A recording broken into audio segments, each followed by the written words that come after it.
எதுக்குடா மாற்றோம்னா அவனுக்கு தெரியாது. ஆனால் மாற்றம் இதுக்கு போட்டால் இப்போ அதுக்கு போடுறோம், அதுக்கு போட்டால் இப்போ இதுக்கு போடுறோம் அப்படின்னு ஒரு முட்டாள்தனமான ஒரு கும்பல் வந்து கிளம்பியிருக்கு தமிழ்நாட்டில். இந்த கும்பல் எங்கே கொண்டு போய் நம்மளை எந்த முட்டு சந்திரன் நிறுத்த போகிறான்னு தெரியல. இப்போ விஜய் அவர்களுடைய பிரச்சாரங்களில் பேப்பர் வச்சு வாசிக்கிறத பார்த்துருக்கோம். கடைசியாக நேற்று வந்து காணாமல் எல்லாத்தையும் ஒப்பிச்சாரு. கடைசியாக கண்ணை மூடிட்டு கையை தூக்கிட்டு இது பண்ணாரு. இந்த பள்ளிக்கூடங்களில் பார்த்தது மாதிரி இருக்கு, எல்லாம் மறந்து போகாமல் அப்படியே ஒப்பிக்கிற மாதிரி. இல்லை, அதுதான் அது ஜபக்கூட்டங்களோட பார்த்த ரிசல்ட் தான். ஜபக்கூட்டங்களில் எப்படி நடக்குதோ அதை அடிக்கடி பார்க்கும்போது அந்த ஸ்டைலே வந்துடும். ஸோ அந்த மாதிரியான ஒரு இதுதான் நேற்று கையை தூக்கிட்டு ஏதோ பேசினது. அதே மாதிரி கண்ணை மூடிட்டோம்னா டைவெர்ட் ஆக மாட்டோம். அப்படின்ட்டு ஒரு இதை சொல்ல வந்ததை சொல்லிட்டு ஓடி போயிடலாம் அப்படின்ற மாதிரி. அதனால் சில பேர் வந்து அந்த மாதிரி பண்ணுவாங்க. இப்போ கோயிலெல்லாம் போனீங்கன்னா கண்ணை மூடிட்டு தான் போடுவாங்க சில பேர்லாம் பிரார்த்தனை பண்ணும்போது. எந்த விதமான தொந்தரவும் இல்லாமல் இதாக இருக்கும். இதுதான் அவங்களுக்கு. இல்லைன்னா இப்போ நீங்கள் சர்ச்சுக்கு போகிறீங்க அப்படின்னா ஒரு சூப்பர் ஃபிகர் அந்த பக்கம் கிராஸ் ஆகுதுன்னு வைங்க, உங்கள் டைவர்ஷன் அங்கே வருது. கண்ணை மூடிட்டிங்கன்னா கடவுள் மட்டும் தான் அவங்க கண்ணில் ஓரளவு கட்டுப்படுத்தலாம். அந்த பாலிசியில் தான் அவர் பிரச்சாரம் பண்ணிக்கலாம். கண்ணை மூடிட்டோம்னா இந்த தற்கொலைகளை பார்க்காம டைவர்ட் ஆகாமல் எதையாவது சொல்ல வந்ததை சொல்லிவிட்டு போயிடுவோம் அப்படின்னு. இல்லை, அவருடைய பிரதிபலிப்பாக தானே மற்றவங்களையும் பார்ப்பாரு. கண்ணாடியாக தான், அந்த கண்ணாடியை பார்க்க வேணாம்ப்பா, நம்ம மூஞ்சி நம்மளே பார்க்கணும். அதனால் கண்ணை மூடிட்டோம்னா அந்த பிரச்சனை இல்லை. ஏற்கனவே 2 நாளைக்கு முன்னால் திருச்சியில் அந்த கோயிலில் முட்டில் போய் அந்த வலியோடு நின்று வந்து நேற்று டைலாக். அது வலியெல்லாம் கிடையாது, என்ன வலி அது? அதான் இப்போ செபஸ்தியார் கோயிலுக்கு போய் அப்போ இது போய் பேய் ஓட்டுறது தானே அது, அந்தோனியார் கோயில். அந்தோனியா பேய் ஓட்டுற அந்தோனியா கோயிலுக்கு போயிட்டு மாதா வழிபட்டுருக்காரு. மாதா எப்படி அங்கே வரும்னு தெரியல. ஸோ அந்த மாதிரி ஒரு கும்பல், அதாவது ஊரை ஏமாத்துற ஒரு துபாக்கூர் தாங்க. என்ன நடக்க போகுதுன்னு தெரியல, அதுதான் பிரச்சனை. அவங்களுக்கு ஓட்டு போடுறான், பல பேர் படுத்துட்டு பரல்றான், பழைய துணியில் படுத்து ஒருத்தன் உருள்றான் அப்படின்றான். என்ன பண்ணுறதுன்னு தெரியல.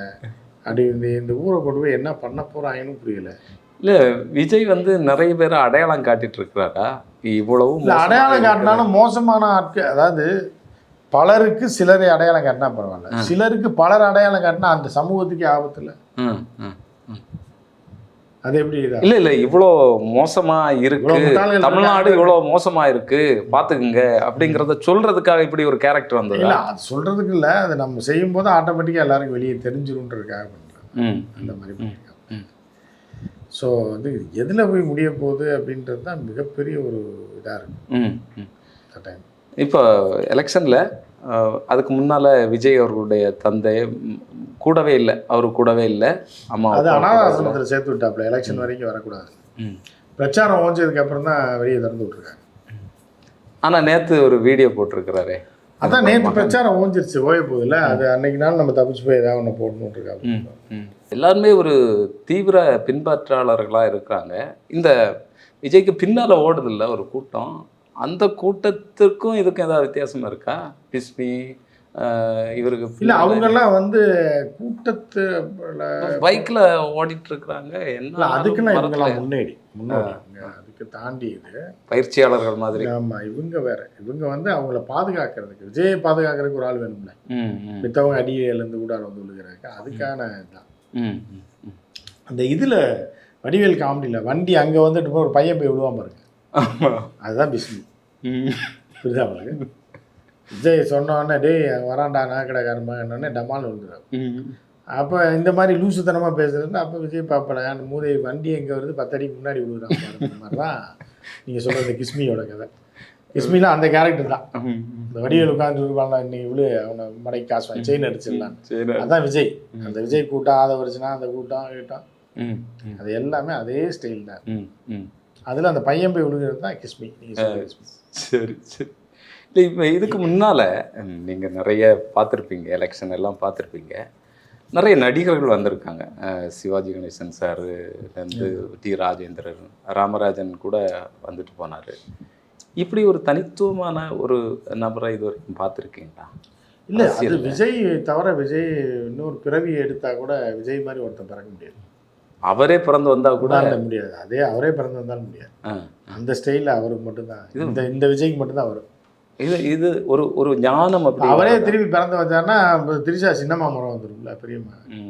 அப்போ அந்த விஜய் கிடையாது. இல்லை அப்படி இருக்கு. இந்த செட்டப் அப்படியே இருக்குதுன்னா அது வேறு மாதிரி. ம் ம். அதனால் இன்னொரு பிறந்து வந்தாலும் இந்த மாதிரி ஒரு விஜய் நீங்கள் பார்க்க. ம் இல்லை குறைந்தபட்சம் சில இடங்களில் வந்து பிரச்சாரத்துக்கு போனார். வேட்பாளர்களை கூட வந்து அறிமுகப்படுத்தலை.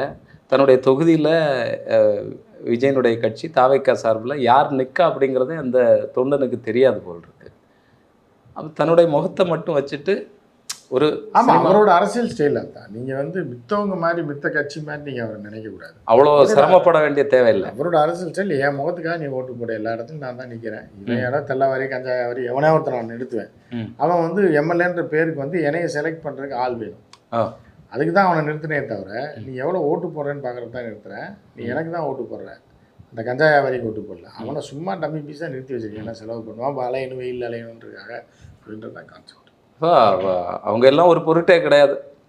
அது அவரோட அரசியல் ஸ்டைலே வேற. விஜயோட அரசியல் ஸ்டைல்ன்றது வந்து எப்படின்னா எனக்காக ஓட்டு போடுவான். அவனை பற்றி நீ ஏன் பார்க்குற? அவன் யாராக வேணாலும் இருக்கு, திருப்பூரிக்கையாக இருக்கலாம், எச்சக்கலையாக இருக்கலாம், எதோ வேணாலும் இருக்கலாம், நல்லவனாக இருக்கலாம், அறிவாளியாக இருக்கலாம், அதெல்லாம் நீ பார்க்கக்கூடாது. விஜய் தேனாம்பேட்டையில் விஜய், ராயப்பேட்டையில் விஜய், பொருக்குப்பேட்டையில் விஜய், எது எல்லாருமே விஜய் தான். நீ ஓட்டு போடுறது எனக்கு தான் போடுற, சிலுக்கு போடுற, சிலுக்கு போடுற நான் சிஎம். ஏன்னா அவங்களுக்கு தெரியாது எம்எல்ஏன்னா என்னன்னு தெரியாது, எத்தனை பேர் வந்தால் ஆட்சிக்கு வர முடியும், எதுவுமே அவங்களுக்கு தெரியாது. அதனால அந்த ஒரு ஸ்டைலில் போயிடும். இல்லை இது இப்போ இது ஒரு ஒரு என்ன சொல்கிறது, அரசியலுக்கு வந்து எதுவுமே தேவையில்லை, இப்படி வந்து நம்ம முகத்தை காட்டிட்டு பண்ணால் போதும் அப்படிங்கிற மாதிரியான ஒரு முன் உதாரணமாக இது ஆகுமா? முன் உதாரணம் அப்படின்னா பழைய அரசியல் கொஞ்சம் பஞ்சு எலெக்ஷனோட முடிஞ்சு போச்சு. பழைய அரசியல் வந்து எலெக்ஷனோடய முடிஞ்சு போச்சு, சரிங்களா? இப்போ உள்ள அரசியல் வந்து விஜய் ஸ்டைல் வந்து புதுசாக ஒரு ஸ்டைல் உள்ளவர் வரும்போது முகத்தை பாரு, என்னைய பாரு, ஓட்டு போடு, அவ்வளோதான் அப்படின்ற மாதிரியான இல்லை. கொஞ்சம் பஞ்சு டைலாக் எல்லாம் வச்சு பேசிட்டு பஞ்சு டைலாக் எதுவுமே பேசணும், அதெல்லாம் ஏற்கனவே பேசி பேக்கப் பண்ணியாச்சு. முகத்தை பாரு, நான் வர்றேன், எனக்கு ஓட்டு போடு, அவ்வளோதான். போடு, நான் சிஎம், உன் குடும்ப பிரச்சனை எல்லாத்தையும், உன் வீட்டு பிரச்சனை, புருஷன் பிரச்சனை எல்லாத்தையும் நான் தீர்த்துருவேன் அப்படின்றது தான் அவருடைய இது. அந்த ஸ்டைலில் தான் அவர் போயிட்டுருக்காரு. திமுகவுக்கும் அதிமுகவுக்கும் மாற்றி மாற்றி ஓட்டு போடுறது வந்து மாற்றம் இல்லை, புதுசாக ஒருத்தருக்கு ஓட்டு போடணும், அதுதான் மாற்றம்னு சொல்கிறாரு. மாற்றத்துக்கு நம்ம மட்டும் சொல்லலை, அந்த தற்குறிகளும் அதுதான் நினைக்கிறான். எதுக்காக மாற்றுறோன்றது அவனுக்கு தெரியாது. எதுக்காக மாற்றுறோன்றது ஒன்று இருக்குல்ல. ஏதோ ஒரு பஸ்ஸில் ஆகுது, எப்போவுமே இப்போ மெட்ரோ ட்ரெயின்லேயே போகிறோம், பஸ்ஸில் போகலாம் அப்படின்னு ஆசைப்பட்றேன். எதுக்குடா போகிறேன்னா தெரியாது. அது கேட்டால் தேனாம்பேட்டை பஸ்ஸில் ஏறுறீங்க அப்படின்னு கேட்டால், எப்போ மெட்ரோலே போயிட்டு வந்துக்கிட்டு இருக்கோம், கிண்டிக்கும் சென்ட்ரலுக்கும்.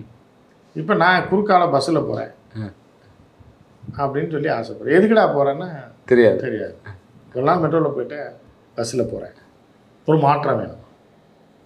மாற்றம் எதுக்காக வேணும் அப்படிங்கிறது இல்லை, அந்த வார்த்தைக்கு அர்த்தமே வந்து வேற மாதிரி இப்போ புரிஞ்சுக்கிறாங்க போல் இருக்கு. எப்படி மாற்றம்னு சொன்னால் மாற்றி போடுறது தான் மாற்றம்.